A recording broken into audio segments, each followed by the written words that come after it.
আজকে আমাদের অ্যাপ্রোপ্রিয়েট প্রিপোজিশনের দ্বিতীয় পার্টটা করব আমরা। খুবই গুরুত্বপূর্ণ পার্ট। আজকের পর্বটা হচ্ছে আমাদের বি এলা পর্ব। গতকালকে আমরা ফার্স্ট পর্বে এ এলা পর্বটা দেখাইছি। এখানে বি এলা পর্বে যেগুলো খুবই ইম্পর্টেন্ট সেগুলো বিভিন্ন পরীক্ষাতে আসছে, এগুলো থেকে পেয়ে যাবেন। তো আমরা শুরু করতে গেলে আমাদেরকে লাগবে প্রথমে ব্লাশ উইথ। হ্যাঁ, এখানে একটা প্রিপোজিশনের সাথে এখানে ব্লাশ উইথ শ্যামও হয়। তো এখানে হচ্ছে লজ্জার সাথে, ব্লাশ উইথ মানে লজ্জার সাথে। দেন আরেকটা হচ্ছে গুড অথবা ব্যাড। আমরা ভালো বা মন্দ অর্থ প্রকাশ করতে তখন গুডের সাথে অ্যাড হয় সবসময়। তো এটা ভালো বা মন্দ অর্থে ব্যবহার হয়, ভালো অথবা মন্দ অর্থে। মন্দ অর্থে এই গুড এড বা ব্যাড এড ব্যবহার হয়। আর এটা হচ্ছে ব্লো আউট। ব্লো আউট মানে হচ্ছে নিভিয়ে ফেলা। এগুলো আমরা কিন্তু গ্রুপ ভার্ব করাইছি, যে তখনও কিন্তু এগুলো পড়াইছিলাম। এখন সহজ লাগবে আপনাদের কাছে। নিভিয়ে যাওয়া বা নিভিয়ে ফেলা। হ্যাঁ, নিভিয়ে যাওয়া লিখি, নিভিয়ে যাওয়া। দেন একটা হচ্ছে বিল্ড আপ অর্থ হচ্ছে তৈরি করা। হ্যাঁ, বিল্ডের সাথে অফ হবে। হ্যাঁ, তারপর ব্লাইন্ড। ব্লাইন্ড টু মানে হচ্ছে অন্ধ হওয়া।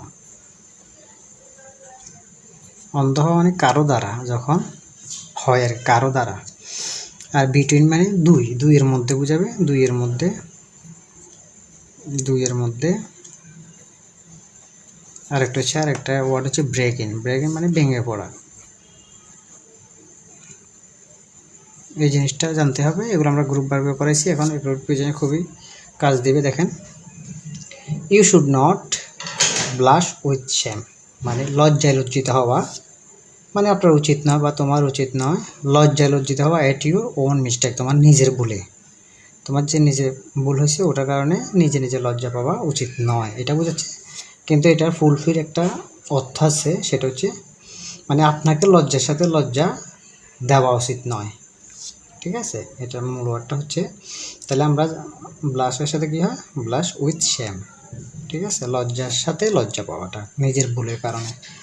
তারপর হচ্ছে আই ওপেন দ্য ডোর মানে যখন আমি দরজাটা খুললাম। দ্য ক্যান্ডল ব্লিও মানে ফার্স্ট টেন্সে আছে। তাহলে আমরা এটা ফার্স্ট টেন্সে আছে, তাহলে আমরা আগে দিয়ে পড়ছি ব্লু আউট মানে নিভিয়ে ফেলা। এখন ব্লিও আউট হবে নিভিয়ে ফেলা। হ্যাঁ, তাহলে আমাদের এখানে এটা হচ্ছে লজ্জার সাথে লজ্জা পাওয়া, আর এটা হচ্ছে নিভিয়ে ফেলা। ঠিক আছে, then I am not bad at tennis মানে গুড অথবা ব্যাডের সাথে কিছু সাথে তখন আমরা ভালো খারাপ অর্থে কী ব্যবহার হয়, অ্যাড ব্যবহার হয়। গুড, এখানে ধরেন I am good at mathematics, গণিতে ভালো, এরকম। হ্যাঁ, এখানে পরবর্তী কোশ্চেনটা বলা হচ্ছে যে between is a preposition that is used when dash people involve.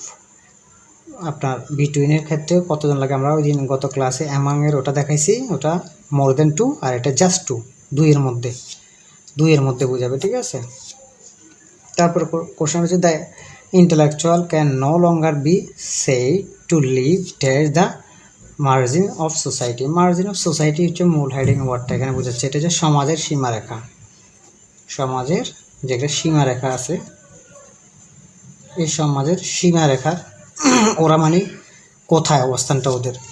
Against হচ্ছে বিরুদ্ধে, এটা হচ্ছে না বিরুদ্ধে, আচ্ছা আমি লিখতেছি না। আর এখানে হচ্ছে ধরেন বিফোর মানে পূর্বে, পূর্বে পরে, বিপক্ষে, কোনোটাই হচ্ছে না, দুইটাই হচ্ছে না। দেন বিয়ন্ড আছে, ইনসাইড আছে। ইনসাইড মানে ভিতরে, এমনিতেই বিয়ন্ড শব্দের অর্থ হচ্ছে বহু দূরে, এখানে বোঝাচ্ছে ঊর্ধ্বে। ঠিক আছে, ঊর্ধ্বে, ইনসাইড ভিতরে আর ঊর্ধ্বে। এখন আমাদের এই দুটো থেকে আনসারটা নিতে হবে, যুক্তিপূর্ণ আনসারটা আপনাকে দেখতে হবে। এখানে ব্যবহার হচ্ছে নো লঙ্গার।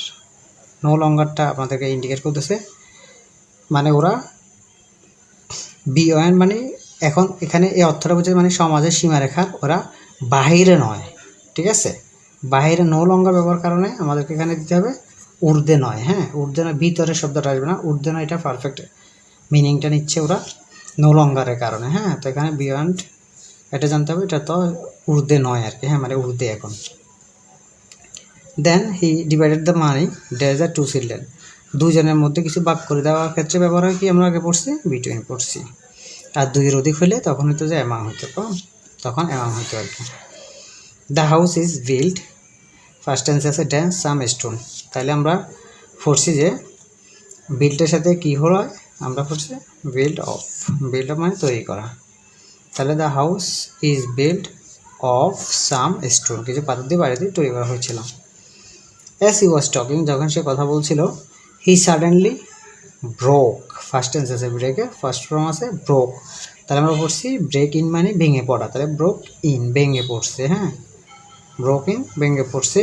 সেইং কি বলতে বলতে, দ্যাটস আ লাই, এটা একটা মিথ্যা।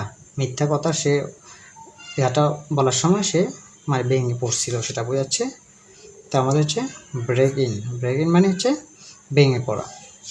দেন the man is dash, the man is dash his sons fault. তাহলে আমরা পড়ছি অন্ধ হওয়া, ইংরেজিকে পড়ছি আপনার ব্লাইন্ড টু। তাহলে the man is blind to, অন্ধ হয়েছিল হিজ সনস ফল্ট, তার ছেলের দোষে, মানে লোকটি তার ছেলের দোষে অন্ধ হয়েছিল।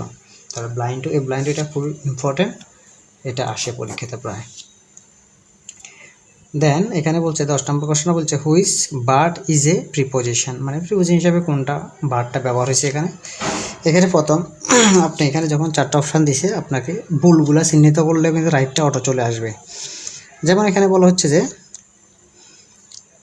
It is bird right, it is bird right হয় না, ইট ইজ রাইট হয়, হ্যাঁ ইট ইজ বার্ড রাইট নয়, it is right, it is right হয়, এটাই সত্যি। বাট এখানে ঢুকছে মানে এটাই ভুল।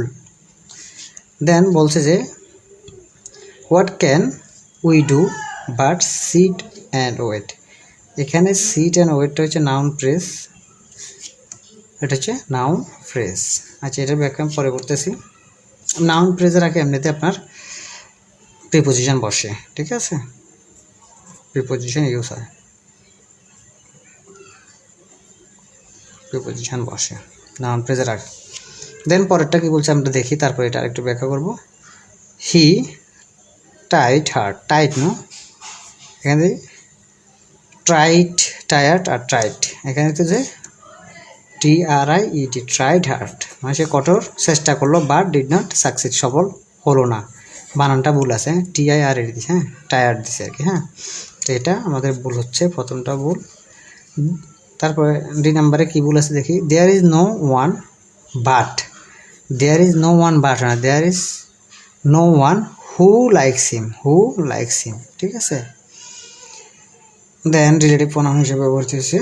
তো তাহলে এখানে আমরা একটা জিনিস দেখি, হোয়াট ক্যান উই ডু, মানে এখানে এটা আমরা কী করব, সিট অ্যান্ড ওয়েট, এটার অর্থটা দ্বারা মূলত ছাড়া অথবা ব্যতীত অর্থে ব্যবহার হয়েছে। কী হয়েছে ব্যবহারটা, বসে থাকা বা অপেক্ষা করা ছাড়া আমরা কি করতে পারি, এখানে ছাড়া বা ব্যতীত অর্থে বার্ড ব্যবহার হয়েছে, ছাড়া বা ব্যতীত অর্থে, ছাড়া বা ব্যতীত অর্থে, ঠিক আছে। তো এটা হচ্ছে নাউন ফ্রেজ, নাউন ফ্রেজের আগে এমনিতে আপনার বার্ড বসে। তো এমনিতে তো আমরা দেখলাম যে তিনটেই, আর যে তিনটা অপশান দিয়েছে তিনটাই ভুল, এটাই কারেক্ট। এরকম আরেকটা উদাহরণ আছে, প্রায় আসে। এখানে দেখেন আমি দেখাই বাটের এরকম ব্যবহার নিয়ে, হোয়াট ক্যান, যে কোনো একজনের নাম দিলাম Russell, what can Russell do, মানে রাসেল কি করবে, বাট ডাই, ঠিক আছে। এখানেও প্রিপোজিশন হিসেবে বাট ব্যবহার হয়েছে, বাট এখানে বলছে রাসেল মানে মৃত্যু ছাড়া আর কি করবে, মৃত্যু বরণ করা ছাড়া রাসেল কি করতে পারে, কোশ্চেনটা হচ্ছে এটাই, ঠিক আছে। তো এটাও আসবে, এটাও আপনার খুব গুরুত্বপূর্ণ ওয়ার্ড মনে রাখবেন। দেন তিনটা ওয়ার্ডে বলেছে, পরেরটা আমাদের কারেক্ট হচ্ছে, হ্যাঁ। দেন আমরা তৃতীয় পার্টে সি নিয়ে আলোচনা করবো, আপনারা পার্টগুলো